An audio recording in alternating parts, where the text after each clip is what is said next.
দেখানোর মতো কোনো জায়গা নেই। আমি যদি পরবর্তীকালে কোনো সুসাইড অ্যাটেন্ড করি তো তার জন্য পুরোটাই দায়ী হবে রুবেল। আমার পাড়া বা আমার এলাকা, আমি যেখানে পড়াশোনা করি সে কোথাও আমি মুখ দেখাতে পারছি না। আমাদের পাড়া থেকে আমাকে বলেছে যে এই মেয়ে যেন ঘরে না ঢোকে। বক্তব্য বলতে এই ভিডিওটা একান্ত আমার পার্সোনাল ভিডিও ছিল।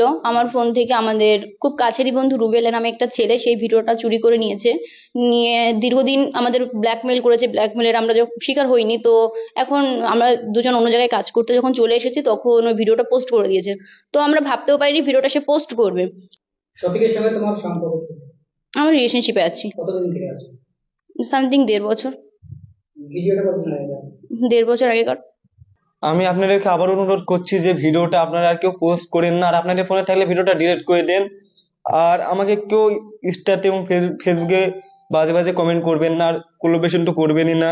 আমার নিজেরই খারাপ লাগছে ভিডিওটা, কারণ আমি তো ভুল করেছি। আর আপনারাও আমার এই ভিডিওটা বেশি বেশি করে শেয়ার করে ভুল করছেন। হয়তো আবার আপনারা এই ভিডিওটা নিয়ে রোজ করবে, যে বলবে তুই ভিডিও পোস্ট করেছি, তো আমরা তো বলবোই, আমরা তো ভিডিও পোস্ট করবো। আপনারা অনেকেই বলছেন। তো সত্যি বলতে গেলে আমি আগে থেকেই ভাইরাল ছিলাম, আর সত্যি বলতে গেলে আমার মান সম্মান নষ্ট করে আমি কখনো চাইবো না যে আরো ভাইরাল হতে। তাতে আমার কোনো, কি বলবো, কোনো মান সম্মানই তো থাকলো না যদি আমি এরকম কাজ করি।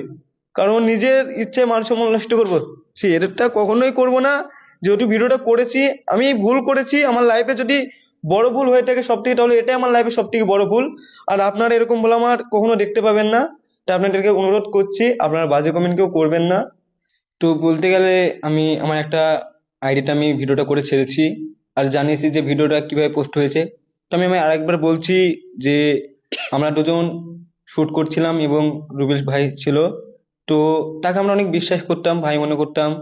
তো আমার ফোনে ভিডিওটা ছিল না, আমার গার্লফ্রেন্ডের ফোনে ভিডিওটা ছিল। তো সে ফোনটা রুবেলকে দিয়েছিল এবং আমার ফোনটা রুবেলকে দিয়েছিলাম। আর রুবেল আমাদের ফোনে পাসওয়ার্ড জানতো।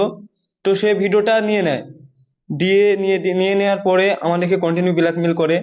ব্ল্যাকমেল করার পরে একসময় এতটা রাগ হয়ে গেছিল, ভেবেছিলাম বাড়ি আসার পর আর ফোনই তুলবো না।